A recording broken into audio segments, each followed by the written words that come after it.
Buenos días, bienvenidos a mi canal de Podología, curso recordatorio y formación posgrado del Dr. Guillén de la Clínica Guillén de Madrid. En este caso vamos a seguir hablando de conceptos generales de cirugía.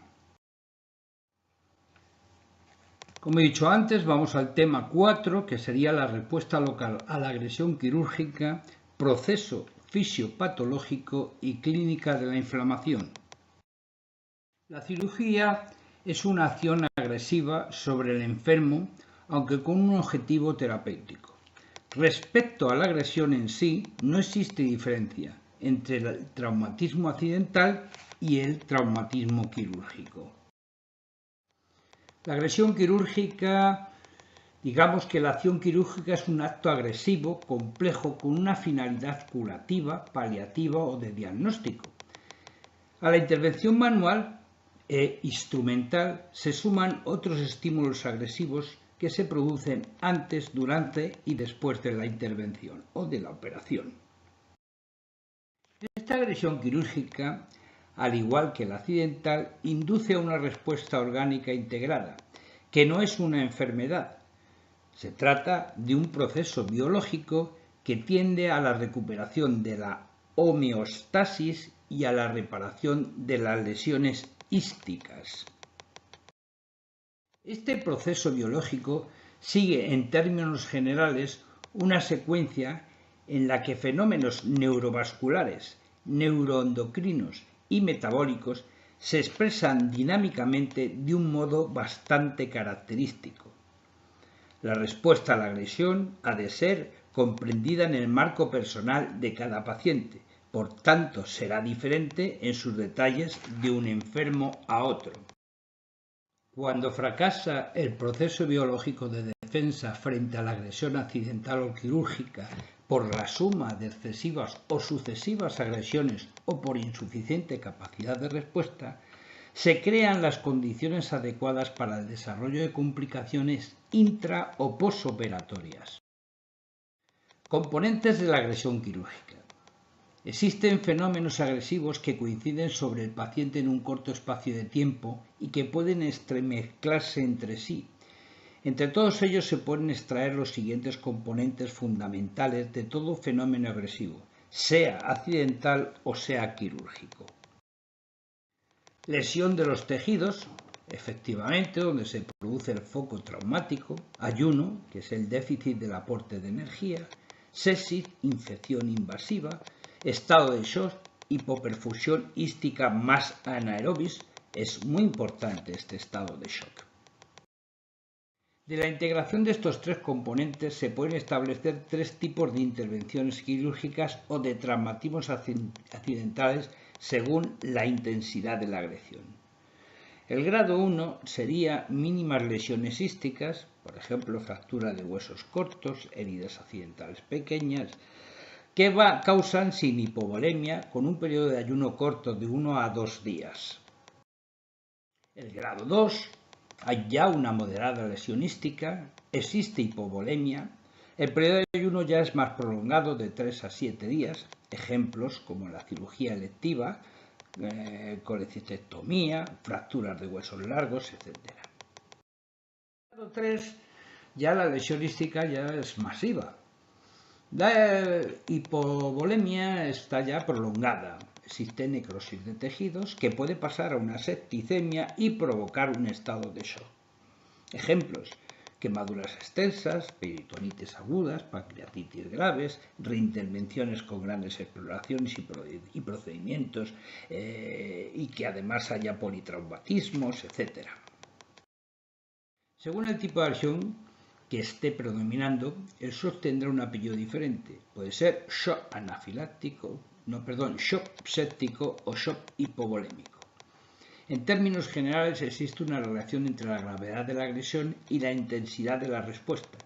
Cada respuesta biológica a la agresión viene también personalizada por la edad, el sexo, la enfermedad o traumatismo previo, el estado inmunológico y nutritivo y las enfermedades asociadas, que en este caso se llama comorbilidad. La semiología de la respuesta biológica a la agresión quirúrgica. Tomando como ejemplo una agresión media o tipo 2 o grado 2, Fase de preagresión, cirugías programadas, accidentes, etc. Fase de respuesta inmunológica, ayuno controlado, antibióticos, analgésicos, anestesia, hemorragia y estrés psíquico. Fase de agresión es de 2 a 4 días, inmovilidad, temperatura de 1 a 1,5 grados centígrados por encima del valor basal, dolor, síndrome vegetativo, que se caracteriza por la palidez, sudoración, taquicardia, etc. Sed, síndrome de hipersecreción de la hormona antidiurética, disminución del peristaltismo, aisoñolencia, oliguria, por no estar bien hidratado, o bien por existir un hiperdolterismo secundario, o bien por haberse establecido una insuficiencia renal aguda, prerrenal o renal. La fase de viraje hay irritabilidad, disminución del dolor, cese del síndrome vegetativo, inicio del peristaltismo y un aumento de grado de actividad física. La fase de recuperación, existe ya apetito, se ensancha el círculo de interés, familia, trabajo, normalidad en la función intestinal, no producen dolores las heridas, progresiva sensación de potencia muscular hasta que se produce el alta médica. La fisiopatología de la agresión en la herida operatoria. La respuesta local está constituida por un proceso inflamatorio que se integra en la respuesta biológica general. En la fase de agresión no hay resistencia a la separación de sus bordes, o sea, evisceración, y existe una concentración de elementos necesarios para la reparación, como son los fibroblastos. Restablecida la homeostasis local, comienza la acción secretora de los fibroblastos, produciéndose colágeno organizado, aumentando la resistencia de la herida a la separación de sus bordes. Restablecida la homeostasis local, comienza la acción secretora de los fibroblastos, produciéndose colágeno organizado, aumentando la resistencia de la herida a la separación de sus bordes, como ya he dicho antes. La firmeza del colágeno se va intensificando con el tiempo y más o menos a los 10 días los puntos, en muchos casos, ya se pueden retirar. Los hechos neurovasculares. Existe un equilibrio dinámico entre el grado de perfusión sanguíneo-visceral y el de plano superficial expreso vascular subpapilar. En la fase de agresión hay hipertermia visceral por su mayor perfusión y una disminución de la temperatura cutánea por su circulación disminuida. Todo evidencia que en la fase inicial de la agresión hay un predominio del tono simpático, evidenciado lógicamente por esa vasoconstricción cutánea que produce la hipotermia y palidez. En la fase de recuperación hay un predominio del tono vagal o parasimpático, traducido por peristalsis y presencia de ruidos intestinales. El intestino empieza a funcionar. Hechos neuroendocrinos. La respuesta a la agresión es iniciada, desarrollada y mantenida en gran medida por la activación de mecanismos neuroendocrinos, de los que el eje hipotálamo-hipofisario suprarrenal constituye la línea clave. Todo ello con la firme tendencia de mantener la perfusión y oxigenación cerebral, al igual que su alimentación, que como sabemos es a base de glucosa. De modo que en líneas generales están aumentadas todas las hormonas que tienden a aumentar la glicemia, mantener la volemia y la presión arterial. Observaremos, como todos los autores coinciden en que todas las glándulas endocrinas están aumentando su producción en la siguiente forma. Hipófisis, aumento de ACTH, de endorfinas, GH, ADH y prolactina. Corteza suprarrenal, aumento los glucocorticoides como la hidrocortisona y los minerales corticoides como la aldosterona. Médula suprarrenal, aumento de las catecolaminas. Páncreas, aumento del glucagón, disminuye la insulina y hay un estado de pseudodiabetes, también los receptores donde interactúa la insulina están bloqueados. Gonadas. Se ha demostrado que puede haber disminución de la testosterona, lo que implicaría la impotencia que padecen algunos hombres en su posoperatorio. En el sexo femenino se han producido casos de amenorrea secundaria a las intervenciones y en otras estados de metropatía hemorrágica, lo que habla a favor de que los estrógenos han sufrido una disminución en su producción y por eso se producen estos pequeños trastornos. El tiroides. No existe variación en su estado de funcionamiento. Las reservas de T3 y de T4 son suficientes en condiciones normales para mantener la actividad tiroidea. Recordemos varios hechos no ligados a la actividad glandular.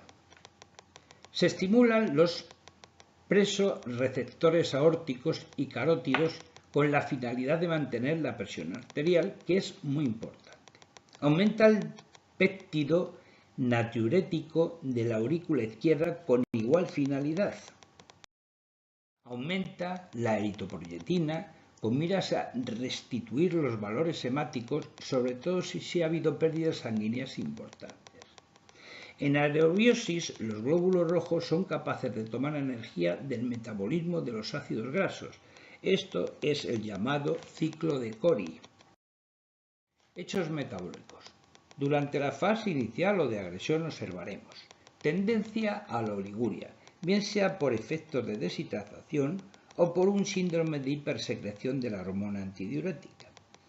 El estado de hiposecreción de esta hormona nos va a llevar a los cuadros de hiponatremia dilucional.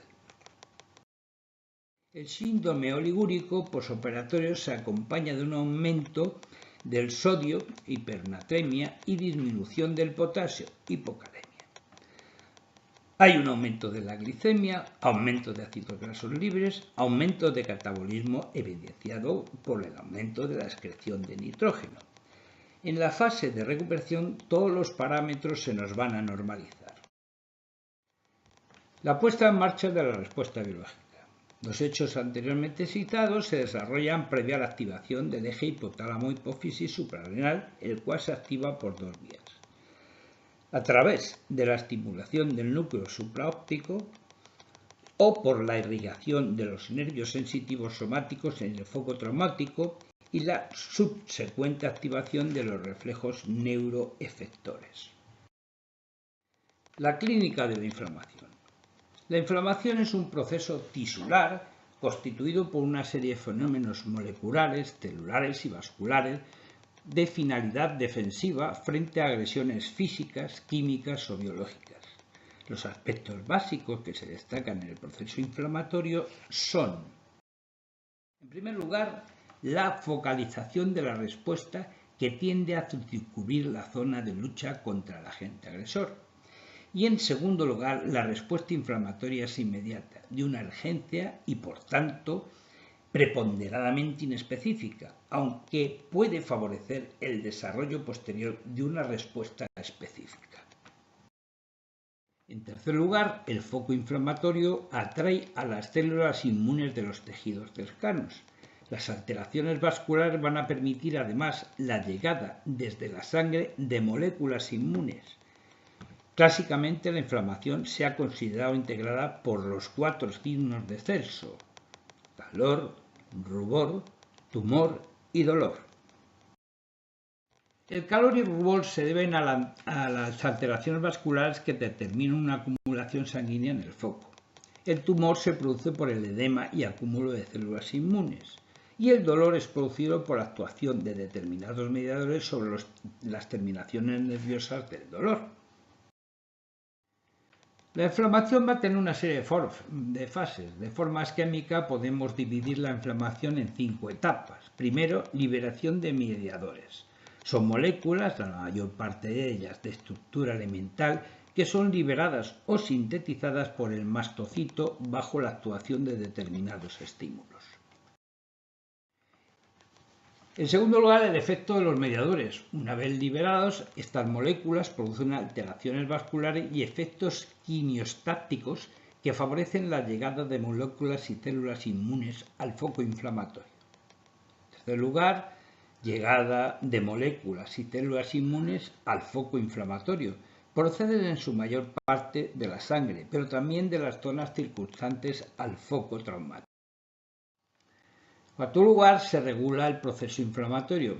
Con la mayor parte de las respuestas inmunes, el fenómeno inflamatorio también integra una serie de mecanismos inhibidores tendentes a finalizar o equilibrar el proceso. Y por último, la reparación, fase constituida por fenómenos que van a determinar la reparación total o parcial de los tejidos dañados por el agente agresor o por la propia respuesta inflamatoria. ¿Y cómo se hace la regulación de la respuesta inflamatoria? Como la mayor parte de las respuestas inmunes, el fenómeno inflamatorio se encuentra estrechamente regulado, evitando así una respuesta exagerada o perjudicial. Algunos de los mediadores que producen activación, al variar su concentración o actuar sobre distintos receptores, van a producir inhibición. De esta forma, con la inhibición se consigue un equilibrio o modulación de las respuestas inflamatorias. Y hay una serie de factores que intervienen en esta regulación, como son la histamina, el PGE, que es la prostaglandina específica, agonistas autonómicos, mastocito y basófilo, heparina, eosinófilos. Cuando las causas de la región han desaparecido o han sido eliminados por la propia respuesta inflamatoria, se inician entonces los procesos de reparación. Estos procesos integran la llegada a la zona de fibroblastos que van a proliferar y sintetizar el colágeno, proliferación de células epiteliales y proliferación de vasos dentro de la herida. No se conocen bien los medios responsables de estos fenómenos. Parece ser que la IL-1, interleuquina 1, es la responsable de la activación de los fibroblastos, pero todavía no está demostrado.